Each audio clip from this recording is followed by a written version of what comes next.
were somewhere around Barstow, on the edge of the desert, when the drugs began to take hold. You're either in or you're out. Right now. I want to gamble.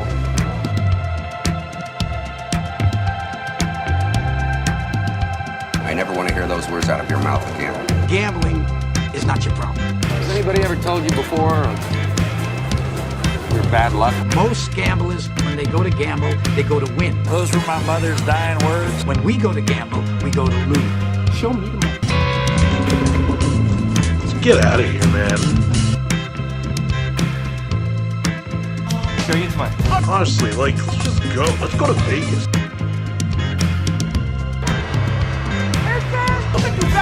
Jerry, I want you to say what you would mean it, brother. Show me the money! It's the welcome everybody to the college football tailgate with the sports memery. Trevor Irish here, along with Newman. How you doing today, Nooms? What's up? Ready for a big day of college football? Hell yeah! I can't wait for this. This is going to be a good one. We've got a lot of top 25 games that should be interesting. But before we get into all of that, we had a big week last week, major upset. So I'd say let's start with the biggest one that we had, which was Bama being taken down by former protege Jimbo Fisher at Texas A&M. The first loss that Nick Saban has ever had against one of his former assistant coaches. And now Bama has their first loss of the season. So major upset here.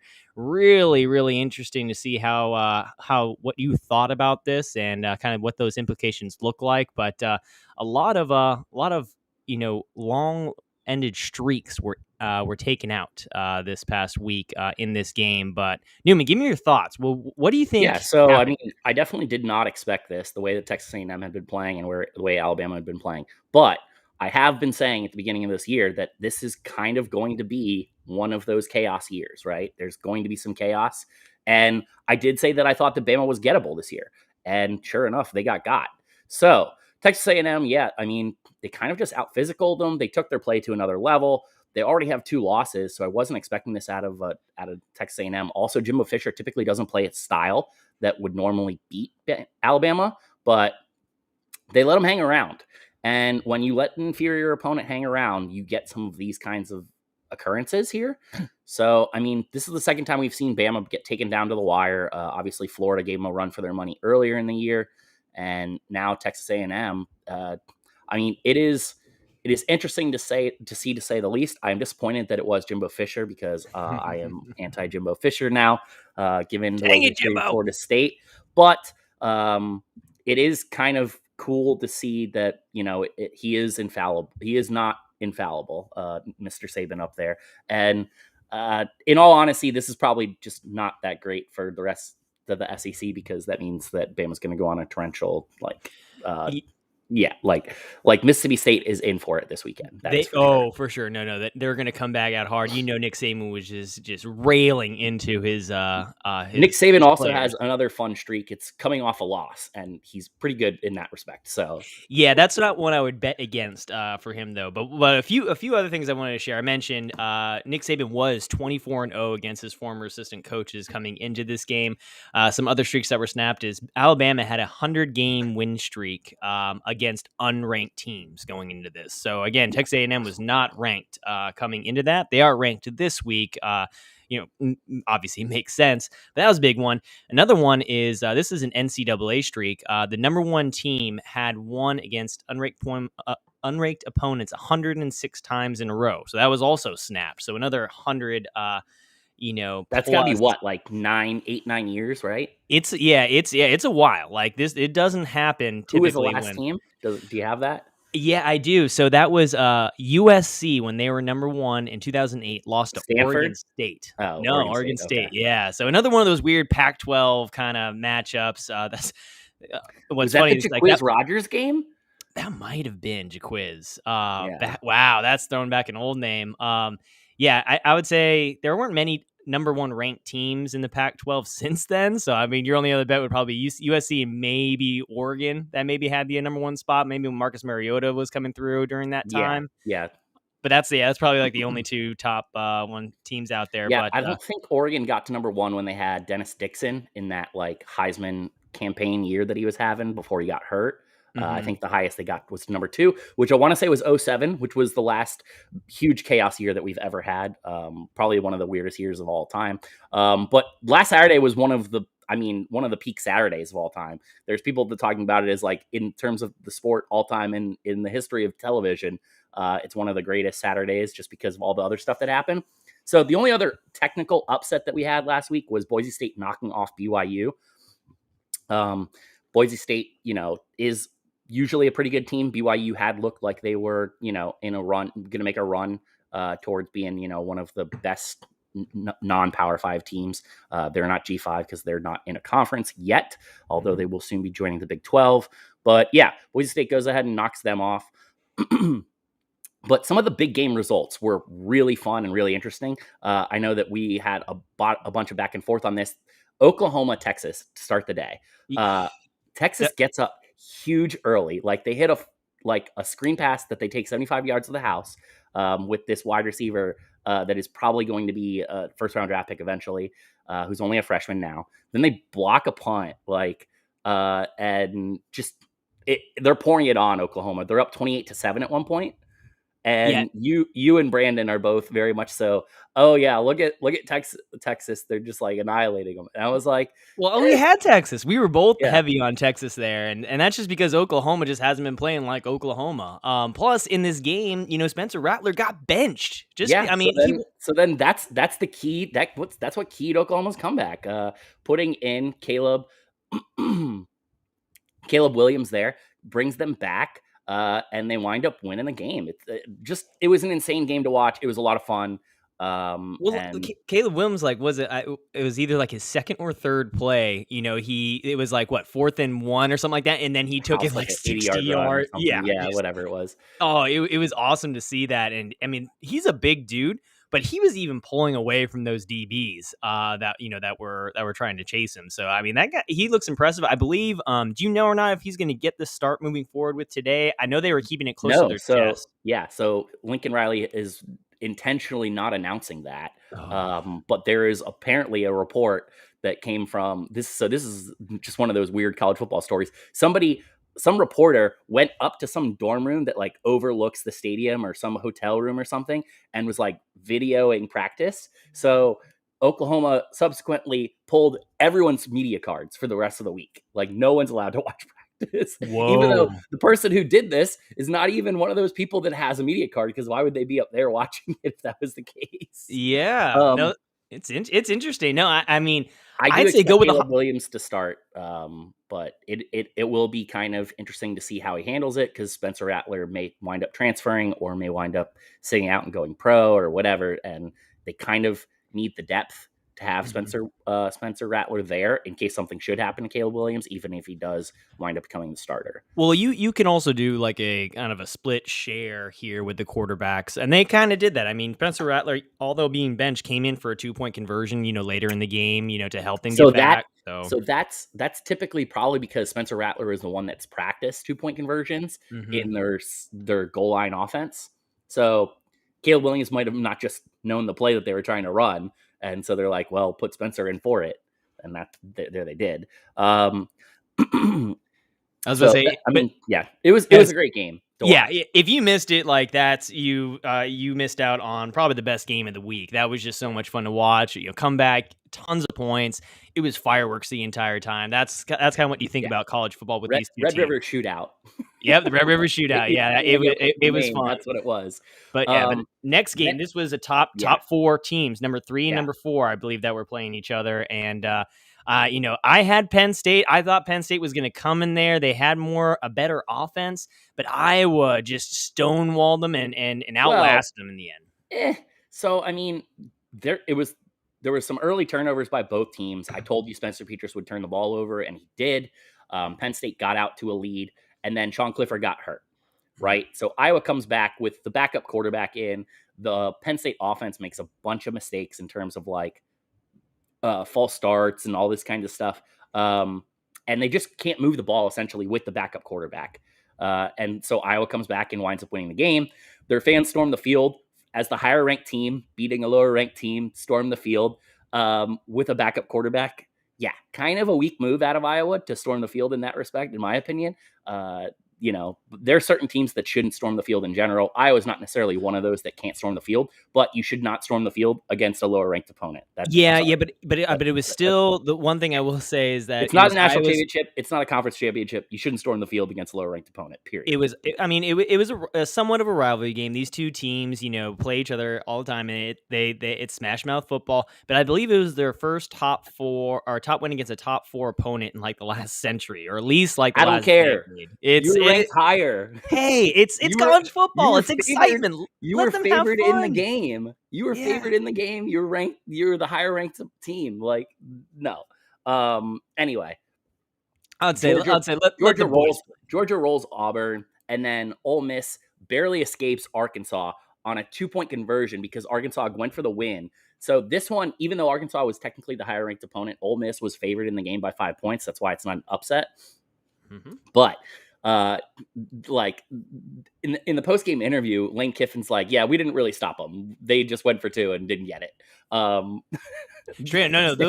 Both defenses looked awful, like straight up trash. You score at part of it, but also their offenses are good. Yep. And that was also a really entertaining game to watch. So just a great Saturday football. And hopefully we get another one here today.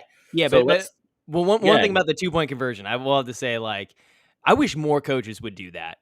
Final play, like, screw this. I don't want to take this to OT. Like, on the road, let me win it right here on the road. On the road is when you tend to see more teams do that. I think I was watching the game last night, and if Syracuse had gotten to the point where they'd scored a touchdown, I was like, they absolutely should go for 2. Yeah. And just win the game right here instead of kicking that extra point and letting it go to overtime. But they did not. And it was 4th and 1. It was 4th and 1. They didn't have any timeouts left. And I see what they're doing. I mean, maybe got like 1 or 2 more yards, like to get the first down, but then spike it and kick it again. So they just weren't in the. No, I'm not talking about that. I was talking about a little bit earlier before they gotten to that point. Before. Yeah, no, I agree. Especially against like a opponent like Clemson. So we both agree more of those 2-point conversions there. But now let's get into this week's picks. We got a lot of them. So let's go ahead and run through. I'll let you take this first one. UCF versus Cincy. UCF has not looked good. Cincinnati, has their big win against a ranked opponent this year, but the rest of their two versus ranked opponents, at least ranked at the time. Ranked at the time, yeah. Indiana. Yeah, okay. Well, then Indiana was ranked when they played them. So, I mean, at the end of the season, they will not go on their record as a point of strength because obviously Indiana has failed to hold up their end of the bargain. But they did have 2 ranked wins. So, anyway, I think Cincinnati just kind of rolls them here. So I've got them giving the 21 points.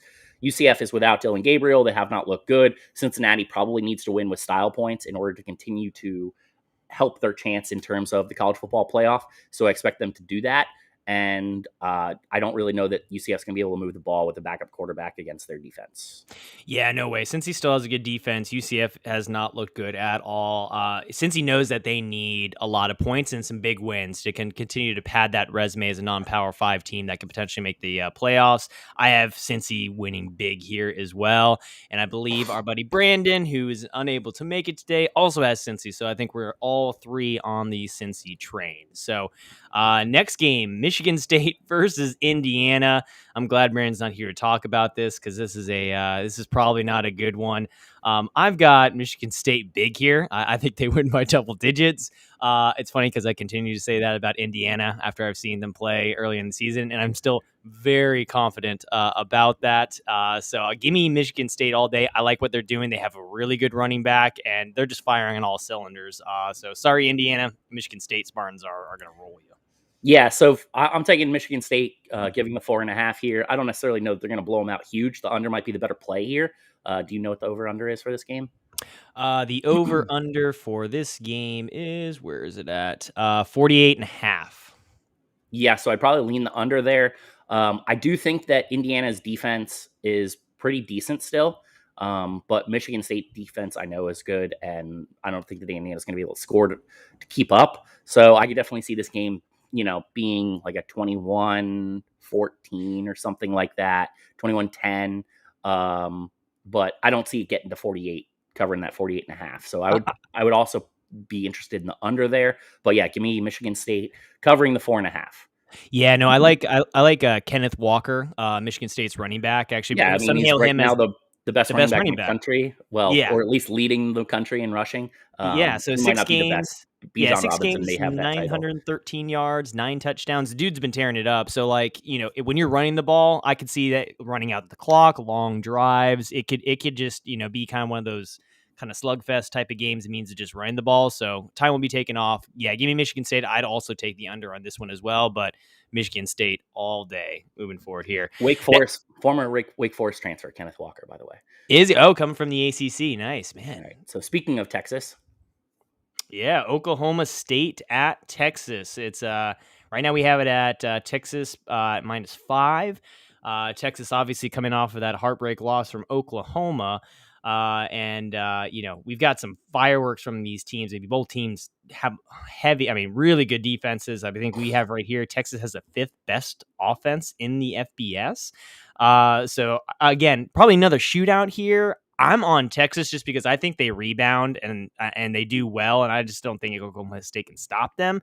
But what are your thoughts kind of on this game, James? Oklahoma State's defense actually played pretty well this year, and Oklahoma State's the higher ranked team and undefeated, yet they're catching points. So that's definitely interesting. I'm a little torn on this game, but I'm also leaning Texas giving the 5 points because I do think that their offense is that good. And I do have question marks about Spencer Sanders, the Oklahoma State quarterback, and whether or not they're going to be able to score to keep up with Texas in this game. So give me that. Do you know what the over-under is here? 61. I believe it is the highest out of all of them. So they're expecting a big shootout. I'd probably lean the under on that game, but this may be one that you want to live bet if you're looking more into those over-unders on that. Yeah, actually, that's a very good call. Check to see what's going on early. You could see Texas lean on Bijan Robinson, which is what they should have done in the second half against Oklahoma more.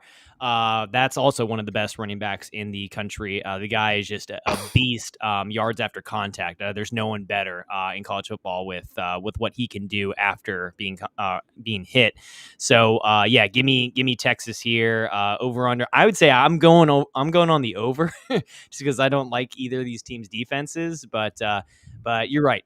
Look at the live bet if you're kind of looking at that over under and you're kind of skeptical about it. But getting into our next game here, we've got Auburn at Arkansas. So usually Auburn's the one that's favored here, but Arkansas clearly has been playing well, at least on the offensive side of things. We got Arkansas -4.5.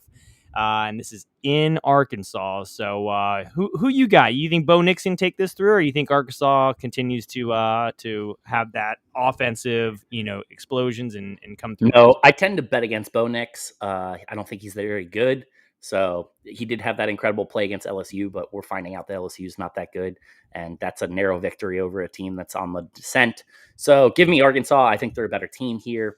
It is kind of going to be a little bit rough for Arkansas rebounding from those 2 games, but they have to feel really good about their offense. And I'm safe with them covering the 4.5 points here.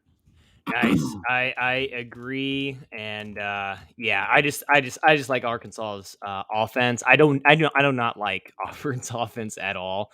Plus I've got a bunch of Auburn fans, so sorry guys, just no good on the Auburn side of things.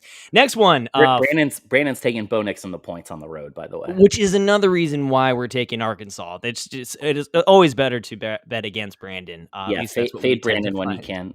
Fade Brandon when you can. Cool. All right. Well, next one we got. You got those Gators with a nice rebound game last week after losing to Kentucky the week before at LSU. LSU is banged up. Coach O might be on the hot seat, which you can start to talk about here. I have not bet against Florida all season, and it's actually worked out pretty well for me, except for that Kentucky game, which I know that you beat me out on. So I'm going heavy Florida here. I think they continue to have some big wins until they face Georgia in Jacksonville. And I don't like LSU. I just think they're too banged up, and it's just not the same LSU team that you're normally seeing, especially on the defensive side of the ball. I think Florida's just going to run and run and run all over them. Yeah, so LSU's extremely beat up. Keyshawn Butte, one of their best wide receiver and probably best player at this point, is now out for the season. They lost their defensive end this week. They previously had lost Derek Stingley. This is a really beat up LSU team. I think there's a chance that Coach O loses the locker room and very likely gets fired if they lose this game today. It's certainly possible out of LSU. You think they would drop him mid season for all that he's done for that organization? You think that they would do that? Just to get a jump maybe on the new head coach? Kind of crazy, dude. So they do stuff like that, and I could totally see that occurring. Here's the other thing. If you don't fire him now, and you're planning on firing him eventually, and he wins a couple games that he shouldn't or something somewhere down the line, then you get talked into keeping him, just like they had that issue with Les Miles a few years back. Mm-hmm. So I think if they're going to do it, they just do it. And losing to Florida by as many points as they're going to lose today may very well be the kicker. I think that Florida could be a 3-touchdown favorite in this game, and I would still take Florida at this point. So give me Florida covering the 11.5, and we'll see. I mean, I don't know. I'll take some odds on Coach O getting fired today too. Oh man, see, I hope Coach O stays, and it's only for selfish reasons because I love making memes of Coach O, just because he's such a memeable guy. I don't understand a word that he says. I want. He's straight up to happen. Here's what I really want to happen, just from being a selfish person. What I would like to have happen is Coach O get fired.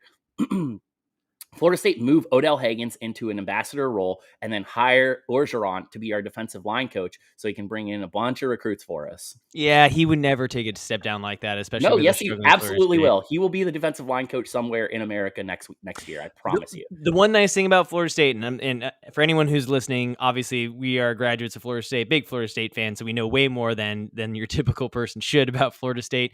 Coach Norvell took a significant salary decrease last year due to the pandemic, and it's actually kept low, and he actually is one of the lower paying head coaches in Power 5 conference. And the reason why it does that is so they can hire pay those. He wants to be able coaches. To pay his staff and his exactly. So he wants to bring good people in. So that's a possibility because Coach O will not be cheap. So I mean, hey, I love it. I didn't even think about it. If Coach O comes to Florida State, I'm going to make crawfish every single game. It's a pipe dream, but it'd be a lot of fun. So it'd be tons of fun. I like it. I like the idea. So next, I like Florida here, unfortunately. Yeah, we're both like Florida. Sorry, I mean, it's also a revenge game for Florida because LSU beat them last year. The shoe throwing incident. So they've got some. They're going to take it out on them. UF's they're just going to run the ball like crazy all over them. All right, next game, Texas A&M. Jimbo Fisher off of a big win coming into Missouri. Missouri has not won an SEC game yet this season. And Texas A&M, obviously, coming off that high of winning against Nick Saban. They are given 9 points here. So we got Texas A&M by 9. So what are your thoughts here? I think we're kind of torn on this one. Yeah. So, I mean, I really want to take Missouri catching the 9 points, but I'm not going to. The way that Tennessee ran all over Missouri, Texas A&M wants to run the ball. They have Isaiah Spiller as the running back. They're going to be able, I mean, we saw what they did against Alabama. They should be able to run the ball against Missouri. And for that reason, I think that they will be able to cover the 9 points here. But if this was, more like 2 touchdowns, I'd probably take Missouri catching those points because I do think that we have a chance of seeing a letdown here from Texas A&M. The under could be a good play in this one. What do you know? Do you have the over-under line on this? Yeah, I've got it's 59.5, so it's pretty high. I would definitely take the under on that. Yeah. I think you're right. They're going to be running the ball a lot.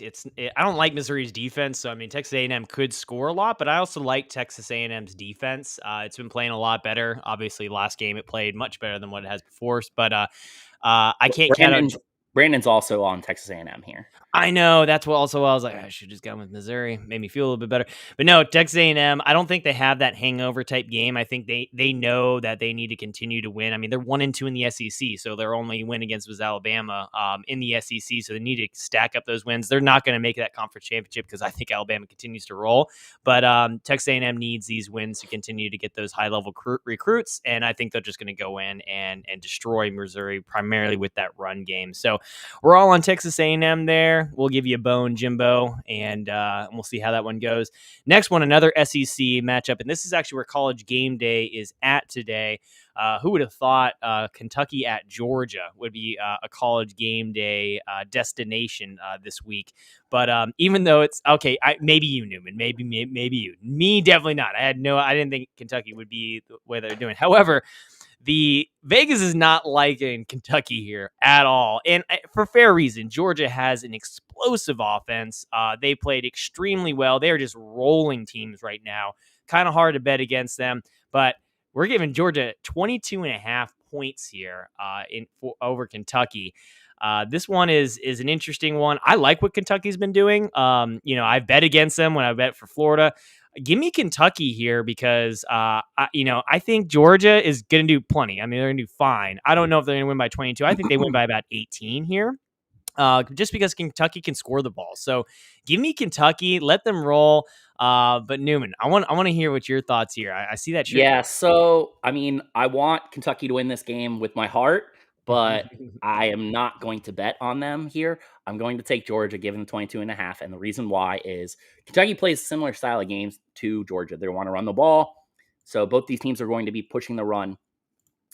Kentucky's pretty good on defense, but Georgia's defense has allowed like a very, very few amount of touchdowns in the entire season. They're good at blocking punts. We also saw Kentucky block a kick and house that against Florida, which is a little bit fluky, in my opinion, to get that W there. That was also a home game for them. So this game's on the road, the Georgia environment, Georgia atmosphere. Georgia gets rolling early. It could snowball on them. And that Georgia just in the trenches, they're really good. They may be better than Kentucky, but I do think Kentucky is probably the second best team in the SEC East here. Maybe the second best team in the SEC, period. But Georgia, unfortunately, has like 4 first-round draft picks on their defensive line, and that is too much to handle. So Give me Georgia giving the 22.5 points. Yeah, so and this has been trending more. The line's been moving. Now it's about 21.5 to UGA. But the one that you want to watch out here is the over-under. It's only 44.5. I like these teams to go over on this one, and I do like Kentucky. Oof. I think Kentucky will score. I think if Kentucky has a chance to keep this covering that spread, they're going to need to keep it low. Yeah, it's going to have to be a low-scoring game. And Brandon is also on the Wildcats, so. Yeah, I know. Another one where I don't feel great about, but at least you're not on it. I'd say give me the over on this one. I actually do think Georgia gets out ahead, but then I think they kind of let Kentucky come back into this game, so I think you kind of get like a backdoor type of over on this one, and I think they get a backdoor cover. But one thing I will say, and one thing that's here is Georgia is 5-1 against the spread, so I am not betting smart here. I am betting more of I just like Kentucky. I just want to see some parity in the East and the SEC. But moving on to the next one here, we've got Purdue at Iowa. How this one, obviously Iowa coming off of a big win. Purdue has upset OSU, so I mean there's some interesting implications here. But we got Iowa at minus 11.5. What are your thoughts? Iowa's going to roll them. Purdue's not very good this year. Iowa's defense is going to smother them offensively, and give me Iowa covering the 11.5 points. I believe Brandon is also on Iowa. We are all on Iowa here. I don't think anyone has any faith in what Purdue is doing, and Iowa has shown that they are legitimately a top 4 team. So yeah, give me Iowa all day on this one. BYU versus Baylor. This is an interesting one. Baylor is actually the favorite over the ranked team of BYU. So this is obviously Vegas likes Baylor here. So what are your thoughts on this matchup, Baylor versus BYU? So BYU, to me, the thing about them is they're a little bit banged up at the quarterback spot. So that's been an issue for them. And I think that the style of offense that they want to run is not going to be very good against this Baylor defense. Dave Aranda, who's the head coach at Baylor, is a really good defensive coordinator. He will definitely have this schemed up appropriately for BYU, and I just like them to be able to pull this out at home. So give me Baylor giving the 6.5 points. Yep. No, I don't really know much about these two teams at all, and purely just because Brandon chose Baylor, I'm going to go BYU. all day. Just to say, hey, why not? BYU's the ranked team. They won the Holy War. They're coming off of a loss against Boise State, so maybe they rebound here to maintain that spot. So give me BYU purely just in spite of Brandon. No, Brandon picked BYU. Oh, did he? Yeah. Okay. He well, says he thinks Baylor wins, but he thinks BYU covers. All right, so I'm switching my pick. I'm going with Baylor on this one. Thank you for that recommendation. I'm switching that. We're going with Baylor here. So Newman, I'm on your boat with this one here. Okay, the next one. All right, this one I think is going to be a pretty easy one. Number 5, Bama, given 17 points at Mississippi State. You mentioned kind of Nick Saban's record after losing. It's pretty good. I think this is pretty easy one to choose. I actually think Mississippi State's defense has played pretty well this year, and they do have the ability to kind of scheme up some, like take advantage of Alabama's weak point, which is their linebackers. That's the style of offense Mississippi State's going to run. They're going to put them in conflict a lot, kind of that air raid, short little passes, kind of thing. And their quarterback has been really good this year. But Alabama coming off a loss is too much to handle. I think that they're going to crock bottom like they should have done last week. You're going to see them run the ball a lot. I think Bryce Young could get involved in the running game as well. And I do think that Alabama winds up going ahead and taking this game in that respect. Yeah. I'd say there's few things that you never bet against. I don't think you ever should bet against Nick Saban after a loss, just with what he's been able to do. So yeah, give me Bama big here, and I think we've got Brandon's on the same boat. We're all here. Alabama should roll, even though Mississippi State does have some good things to look after here. Next one, TCU at number 4, Oklahoma. We are giving 13.5 to Oklahoma. So this one I think is pretty simple forward with me. I think they're going to score. They're going to score a lot. I like Oklahoma with the new QB Williams. I don't. Spencer Rattler has not looked that great this season. And Williams gives you a whole different kind of running dynamic that I really, really like, and that's worked well in college football. So give me Oklahoma to roll here. I think I even like them at 14.5, but they're at 13.5. Give me Oklahoma. What are your thoughts? So TCU has been pretty good defensively. They have Gary Patterson as their head coach. They kept it close against Texas, who we've seen is a pretty good team and can give Oklahoma all they can handle. But Oklahoma with 2 quarterbacks that they could possibly play in today's game, who very well may both play. That is probably got to be difficult for TCU in terms of prepping for this game. And I could totally see Oklahoma taking advantage of that factor. So give me Oklahoma covering the 13.5 points. Yeah. Brandon says that he would like TCU more at 14.5, but with under 2 touchdowns, he's on a OU, but not confident in the pick. Sorry, my dog's going absolutely crazy and bonkers. We will move to the next game. Yep. So this should be kind of fun. Ole Miss, they're only getting 2.5 points. They are on the road at Tennessee. So Rocky Top all there and all that stuff.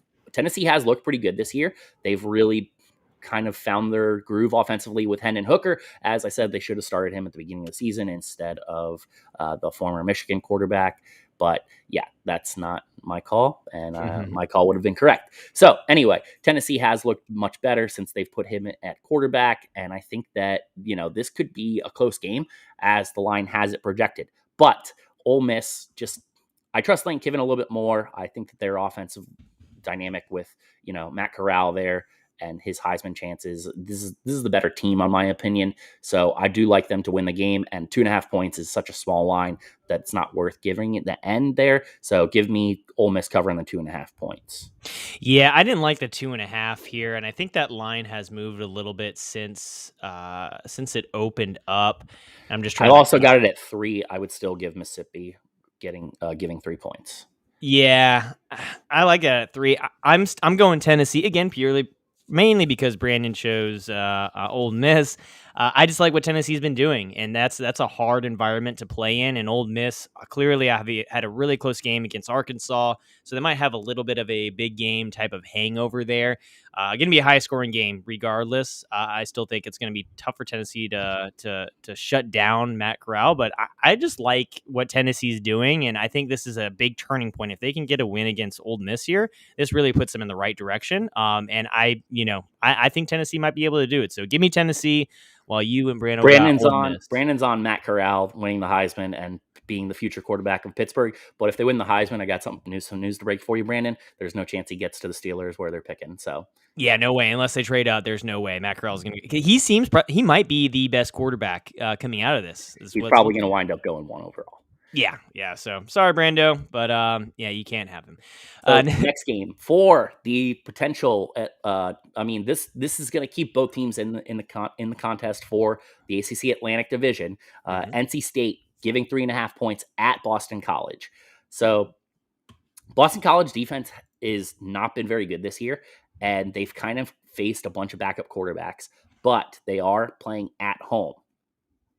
So NC State has only had like one true road game so far this year, and they got absolutely smoked by Mississippi State. So because of that, I am on the Eagles catching the 3 points at home. So home dog of the week for you, Boston College.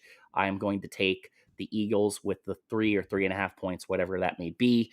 NC State, I don't trust them on the road. And I think that Boston College is going to be able to do enough. Yeah, this is going to be a really close game. I think it comes down to a last-minute field goal, whoever has the ball last. But only because, again, Brandon chose Boston College. I'm going to go with NC State here. I was kind of in between both of them, but I like NC State. Boston College still is not a team I'm fully bought on, but this is a big game. So this is a fun one to watch if you're ACC fans. Give me NC State while you guys got Boston College, which brings us to our final game here. Number 18, Arizona State versus Utah, which is actually a pick'em. It's in here. It's in Utah. These two teams basically are kind of, I call them sketchy. I just don't know what to think about either of them. It's an interesting one. I just like Arizona State because I like the quarterback. I like the coach. I don't like Utah, who obviously lost to BYU in the Holy War. So give me Arizona State here. And quarterback, coach. I also like their mascot better. So give me Arizona State. So Utah's actually coming off an upset against big win against USC. They've had some drama go down. They've been much better team since their quarterback has left the team. But that all being said, I do trust Arizona State much more. I think that they're able to cover the points here, especially considering there's no points to cover. So give me Arizona State outright on the pick'em. And I mean, they're the much higher ranked team. They're a better team. They've got a really good coaching staff with, Antonio Pierce as the defense coordinator. Herm Edwards is, the CEO style head coach. Just the way that he's able to motivate players. He's a really good motivational speaker. They're going to be fired up for this game. This is important for them in the Pac-12 South. So give me Arizona State and Jaden Daniels to win this game, and that will cover for them. Yep, and Utah is 1-4 against the spread this year. I know there's no spread; it's an even game, but yeah, I'd say bet Arizona State all day. Which brings us to our final thing before we close out and get out of here to let you go watch your games. We thought we'd add another segment in here since I'm like absolutely starving, and I love just making a ton of food for your tailgates. We're going to talk about and pick our favorite tailgate meal. So I know I just brought this up at the right before the start of this live stream, but I'll go ahead and go first. I don't know if you can beat a low country boil, primarily with a ton of crawdads, because I love just grossing people out by just sucking the juice out of the head of the crawdads at the end. Give me a ton of andouille in there, make it spicy, put it on a gigantic table, and just let everyone go to town. Like, I don't know if you can beat that type of tailgate, especially if you've ever been to an LSU game when they have these low country boils. Probably the best experience that you can have, in college football. Still a bucket list item for me. I definitely want to get there. I'm definitely on that low country boil. That would be great. But I have yet to experience that. So for me, the favorite tailgate meat also depends a little bit on what time of day the game's going to be, right? So like, are we tailgating all morning? Because if it's an earlier game, I definitely like to throw in some brunch type items there for that tailgate. Absolutely. Since we're going into the new games right now, let's talk about those noon games. Plus, we're also Florida State fans. So the past few years, we're just getting a ton of noon games. So we'll stick it right at the noon. Fire me up on that bunch of eggs, sausage, bacon, all that stuff thrown in. I will make myself an egg sandwich, cut the sausage in half so you get both sides of it, throw some bacon on there, whatever other meats that you got, ham, some little hot sauce in there. Just peppers in the eggs, that kind of stuff on like an English muffin or a bagel. Breakfast guy. I mean, it's simple but absolutely delicious, hearty. It's going to get you the protein you need to get through the day. I love breakfast myself. Can't go wrong with that. But Newman, whenever you want to go out to LSU for those Low Country Boil tailgates, let me know. I'm down there again. Absolutely great time. But anyways, hey, thank you everybody for watching us today. Good luck to your teams. Hopefully you win that and maybe you make some money after some of these picks. And hopefully me and Newman both beat Brandon in our picks this week. But other than that, have a good one. Take care. Enjoy some college football. Go Cats.